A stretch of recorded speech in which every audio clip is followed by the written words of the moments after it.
네, 여러분 안녕하십니까. 7월 21일 월요일 아침 매일 성경 묵상 함께 나누겠습니다. 오늘은 요한계시록 14장으로 넘어가서 1절에서 13절까지만 함께 살펴보겠습니다. 제가 앞부분을 읽습니다.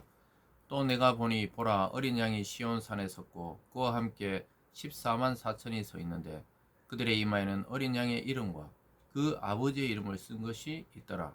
내가 하늘에서 나는 소리를 들으니 많은 물소리와도 같고 큰 우레소리와도 같은데 내가 들은 소리는 검은 고 타는 자들이 그 검은 고를 타는 것 같더라. 그들이 보좌 앞과 네 생물과 장로들 앞에서 새 노래를 부르니 땅에서 속량함을 받은 14만 4천 밖에는 능히 이 노래를 배울 자가 없더라. 아멘. 오늘 본문의 내용을 중심으로 믿음을 지킨 자들의 승리, 믿음을 지킨 자들의 승리라는 제목으로 말씀을 증가하겠습니다. 우리가 앞에서 계속 살펴본 대로 이 땅은 이 사탄과 또 교회의 전쟁터와 같습니다. 영적인 전쟁은 계속되고 사단은 우리를 삼키려고 늘 달려듭니다.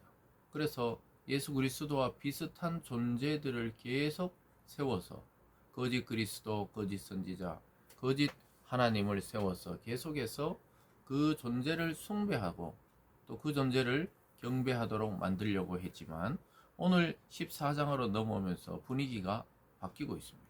결국은 하나님의 자녀, 새 노래를 부르는 성도들의 최후 승리가 나타납니다. 그래서 여러분, 이 땅의 우리들과 교회의 승리는 보장이 되어 있습니다. 이미 최종 승리는 약속되어 있는 것입니다. 그 과정 중에 하나님의 편과 이 사탄의 나라가 계속해서 이 땅을 가지고 치열한 전쟁을 펼치고 있습니다. 저와 여러분의 마음속이 그래서 전쟁터와 같을 때가 있죠. 우리가 아직 여전히 이 땅에 발을 딛고 살아가기 때문에 여전히 우리는 육체적인 생각과 성령의 생각이 부딪히듯이 이 땅에 이 사탄의 나라와 내 마음속에 하나님 나라가 부딪힐 때가 있는데 그 믿음을 지키는 자들은 결국은 새 노래를 부르며 최후 승리를 얻게 된다고 이야기하고 있습니다. 그래서 1절에서 5절 전체는 새 노래를 부르는 성도 14만 4천 명이 등장합니다. 앞에서 살펴봤지만 14만 4천은 구원받은 사람의 그 택함받은 자들의 숫자입니다. 이것이 정확한 이 문자적인 숫자가 아니라 구원받을 자들의 이만큼 많다는 거예요. 그리고 하나님의 택한 자들은 또 많지만 이 세상으로 봤을 때는 한정된 자들이 택함을 받는다고 말씀하고 있습니다. 그래서 3절에 보면요. 그들이 보좌 앞과 내 생물과 장로들 앞에 새 노래를 부르니 땅에서 속량함을 받은 즉 구원함을 받은 14만 4천 밖에는 능히 이 노래를 배울 자가 없더라. 새 노래를 부르는 거예요. 이 땅의 노래가 아니고 옛 노래가 아닌 하나님 나라의 찬양을 배우고 부를 사람은 하나님이 택한 14만 4천 이 땅의 믿음을 지킨 성도들이 하늘의 성전에서 이렇게 노래 부르며 찬양하는 모습을 보여주고 있는 것입니다. 좀 올라가서 1절에 보면요. 1절 끝에 그들의 이마에는 어린 양의 이름과 아버지의 이름을 쓴 것이 있더라. 우리가 앞에서 살펴봤을 때 사탄의 그 입맞은 자, 이마에 그걸 맞은 자들 666이라는 그 숫자를 우리가 앞에서 봤는데요. 그 사탄의 이름이 아닌 어린 양의 이름, 아버지의 이름을 이마에 인친 자들, 택함 받은 자들이 하나님의 나라로 가서 새 노래를 부르고 또 함께 찬양하고 경배한다는 거죠. 이 사람들의 특징은 사탄에게 넘어가서 우상 숭배하지 않는 자들입니다. 4절에 보면요. 이 사람들은 여자와 더불어 더럽히지 아니하고 순결한 자라 어린 양이 어디로 인도하든지 따라가는 자며 사랑 가운데서 속량함을 받아 처음 익은 열매로 하나님과 어린 양에게 속한 자들이라. 그 입에 거짓말이 없고 흠이 없는 자들이더라. 이 구원받은 자의 특징이 뭐냐면 어린 양이 어디로 인도하든지 주님이 어디로 인도하든지 따라가던 사람 가운데 속량을 받았다는 거예요. 아까 앞에서 속량이 또 나왔죠. 구원받은 자들. 그래서 그들은 하나님과 어린 양에게 속한 자들이다. 하나님의 자녀요. 또 우리의 구주이신 그리스도 안에 속함 받은 자들이라고 이야기하고 있습니다. 그들의 특징은 거짓말이 없고 흠이 없다. 그래서 남을 속이고 또는 상대를 속이고 때로는 자기 자신을 속이는 그런 속임이 없고 흠이 없다. 즉 우상 숭배하지 않은 자들. 그리고 하나님 믿고 회개하고 돌이키고 나서는 다시는 불의의 길로 걷지 않았던 자들이 하나님의 나라의 성도로 새 노래를 부르는 존재들이 되었다는 것이죠. 오늘 크게 두 번째로는요. 6절에서 12절 사이에 천사들도 선포하고 있습니다. 6절입니다. 또 보니 다른 천사가 공중에 날아가는데 땅에 거주하는 자들 곧 모든 민족과 족속과 방언과 백성에게 전할 영원한 복음을 가졌더라. 영원한 복음을 천사의 입에 두셔서 그것을 전하고 있다고 이야기하고 있습니다. 사랑하는 여러분, 저와 여러분의 구원받은 이 그리스도를 통한 복음은 영원한 복음이에요. 생명의 복음입니다. 계속 볼까요? 7절에 그가 큰 음성으로 이르되 하나님을 두려워하며 그에게 영광을 돌리라. 이는 그의 심판의 시간이 이르렀으니 하늘과 땅과 바다와 물들의 근원을 만드신 이를 경배하라. 하나님을 경배하라. 심판의 시간이 가까웠다. 여러분, 이 세상은 영원하지 않습니다. 저와 여러분의 인생도 영원하지 않습니다. 이 땅이 멸망하기 전에 우리 개개인의 죽음은 개인의 멸망과 같은 시간입니다. 그래서 그 심판의 시간이 다가오고 있습니다. 사람은 이 땅에 태어나서 죽으면 반드시 하나님의 심판대 앞에 서야 하는 존재입니다. 거기서 구원과 심판, 지옥이 결정되는 것입니다. 그래서 우리가 이 땅에 살아갈 때는 자신만만하게 살아가죠. 사람들이 하나님도 필요 없고 자기 주관대로 살아가지만 죽음이 다가오면 불안이 엄습합니다. 그리고 영원한 세계가 보이면서 더 고통스러워요. 믿지 않는 자는 고통스러워. 왜냐? 자기가 지옥 갈 걸 알기 때문이죠. 그럼 믿는 자들은 이 고통 중에도 영광을 바라보게 됩니다. 왜냐? 천국이 있다는 사실을 점점 가까이 느끼기 때문입니다. 그래서 오늘 그 심판의 시간이 이르렀다고 이야기하면서 지금 돌이킬 시간이라고 이야기하고 있습니다. 그래서 이 하나님의 천사가 모든 백성에게 영원한 복음을 전하고 심판이 가까웠다. 다 코앞에 닥쳤다. 이렇게 외치는 이유는 무엇입니까? 지금이라도 마지막 기회를 붙잡아라. 이렇게 말씀하고 있습니다.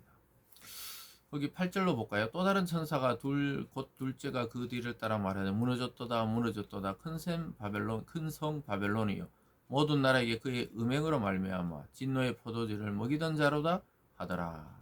바벨론이 멸망한다는 거예요. 그 위대했던 성 바벨론. 여기는 비유적인 이야기죠. 요한이 살 당시에는 바벨론은 이미 멸망했고 로마가 온 세상을 지배하는데 환상 중에 로마라고 이야기하면 또 핍박이 되기 때문에 옛성 바벨론을 이야기하는 겁니다. 이것은 로마의 멸망을 예언한 것이죠. 로마뿐만 아니라 그의 음행으로 말미암아 진노의 포도주를 먹이던 자들이다. 그래서 하나님을 숭배하지 않고 황제를 숭배하고 신상을 숭배하던 로마의 멸망과 또 그를 따른 자들의 멸망을 선포하고 있는 천사가 있고요. 9절에 또 다른 천사하고 셋째가 그 뒤를 따라 큰 음성으로 이르되 만일 누구든지 짐승과 그의 우상에게 경배하고 이마나 손에 표를 받으면 그도 하나님의 진노의 포도주를 마시리니 그 진노의 잔에 섞인 것이 없이 부은 포도주라. 그 거룩한 천사들 앞과 어린 양 앞에서 불과 유황과 고난으로 고난을 받으리니. 그래서 이 로마에 따라서 또 짐승에게 또 우상에게 경배하고 짐승은 앞에서 봤죠. 바다에서 나오는 짐승, 땅에서 나오는 짐승, 그건 사탄의 대리자들입니다. 마치 메시아 같이 그리스도처럼 행동하지만 그리스도가 아닌 거짓 그리스도들, 그를 따라 그를 경배하고 따랐던 자들도 함께 진노의 포도주를 마시게 된다고 이야기하고 있습니다. 11절에 보면요. 그 고난의 연기가 세세토록 올라가다가 짐승과 그의 우상에게 경배하고 그의 이름표를 받는 자는 누구든지 반납 시임을 얻지 못하리라 하더라. 앞에서 살펴본 짐승의 표, 그 짐승의 인을 맞은 자들은 그 짐승과 함께 또 그것을 경배하던 자들은 밤낮 쉼을 얻지 못해요. 영원한 지옥불, 영원한 유황불, 영원한 뜨거움과 고통 속에 영원히 지속적으로 살아가게 되는 것이죠. 지옥이 고통스러운 것은 죽음이 없는 거예요. 참 그것도 놀라운 것이죠. 천국도 죽음이 없지만 지옥도 죽음이 없는 고통이 이어진다는 것이 영원한 고통입니다. 그래서 여러분 잠시 잠깐 세상에 안락을 위해 하나님을 배반하고 주님을 배반하는 일은 정말 없어야 하겠죠. 그 심판의 길로 가는 자들이 있다고 말하고 있습니다. 그럼 성도들은 어떻게 되느냐? 이들은 영원한 고통을 받지만 성도들은 영원한 안식을 누린다고 이야기하고 있습니다. 13절입니다. 또 내가 들으니 하늘에서 음성이 나서 이르되 기록하라. 지금 이후로 주 안에서 죽는 자들은 복이 있도다. 성령이 이르심에 성령이 이르시되 그러하다. 그들이 수고를 그치고 쉬리니 이는 그들의 행한 일이 따름이라 하시더라. 성도의 죽음은 영원한 안식이라고 이야기하고 있습니다.